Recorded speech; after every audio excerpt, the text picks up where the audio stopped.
Сәлем достар, сіздермен бірге салауатты өмір каналым. Неліктен қыста тамақты көбірек жегіміз келеді? Жазда қуырылған еттің немесе тәтті десерттің тағы да бір үлесін жеуден оңай бас тарта аласыз. Ал қыста бұндай тәтті тамақтарды көргенде өзіңізді ұстау қиынға соғады. Нәтижесінде көктемде артық салмақпен күресесіз. Қыста артық тамақтануымыздың себебі неде деп ойлайсыз? Ең біріншіден, қыста көп энергия жұмсайтындықтан тамақты көп жейміз екен. Шынымен де қыста энергия көбірек жұмсалады, бірақ энергия қорын дұрыс толтыра білу керек. Тәттілерге және жалпы қарапайым көмірсуларға құштар болмаған жөн. Олар жылдам қыздырғыш әсер береді де, бірақ олар тез денеге сіңіп кетеді. Сондықтан қарнымыз тез ашады. Тою үшін ақуыз, ет, балық тиімдірек, және ол қажетті энергияны беріп, денемізге күш-қуат береді. Екіншіден, қараңғы болғандықтан тамақ жейсіз. Бұл біртүрлі естіледі, бірақ ол шындық. Жарық күннің ұзақтығы желінетін тамақтың мөлшеріне әсер етеді. Қыста ағзада мелатонин ұйқы гормоны өңделуі жоғарылайды, ал ол тәбетті ашады. Ал бақыт гормоны серотонин қыста азаяды. Бұл гормон тәбетті қашырады. Сондықтан да қысқы рационға үрме бұршақ, қарақұмық және банан қосып жеңіз.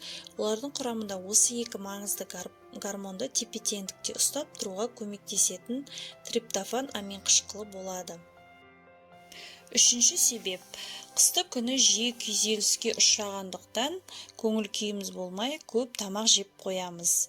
Қыста серотонин мөлшері азаятындығы рас. Көпшілік қайғырғанда немесе көңіл-күй болмағанда тоңазытқыштың есігін аша береді.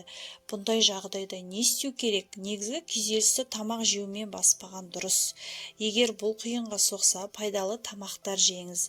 Мысалы, тоңазытқышқа алма, йогурт секілді пайдалы тіске басарлармен толтырып қойғаныңыз дұрыс болады.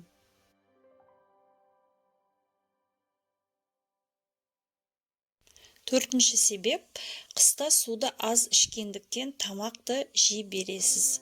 Суық күндері шөлдемейміз, сондықтан жиі қарапайым суды ішуді ұмытамыз. Ал ағза шөлдегенде қарын ашқандай сезім тудыратынын білеміз. Сондықтан да шай, шырын немесе басқа да сусындардан бөлек көбірек таза суды ішуді әдетке айналдырыңыз. Су асқазанда орын алып тұрады және калория тұтынуды азайтады. Бесіншіден, май жинау арқылы жылыну үшін тамақ жейді екенбіз. Бірақ бұл қыста оны белсенді түрде жинау керек деген сөз емес. Себебі біріншіден заманауи қала тұрғындары көбіне үй, көлік және кеңсе ішінде жүреді. Олар қатты тоңып қалудан қорқатындай, сыртта ұзақ уақыт жүрмейді. Екіншіден, бізді тамақтан алатын ақ май емес, қоңыр май жылытады. Қоңыр майды жинау үшін жаттығу қажет.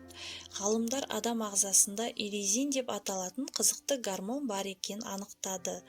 Ол ақ майды қоңыр майға ауыстыруға жауап береді. Бұл иризин гормоны суықта немесе физикалық жүктеме кезінде өңделеді. Сондықтан өзіңізді жылытатын майлы қабатпен қамтамасыз ету үшін тоңу немесе жаттығу керек екен.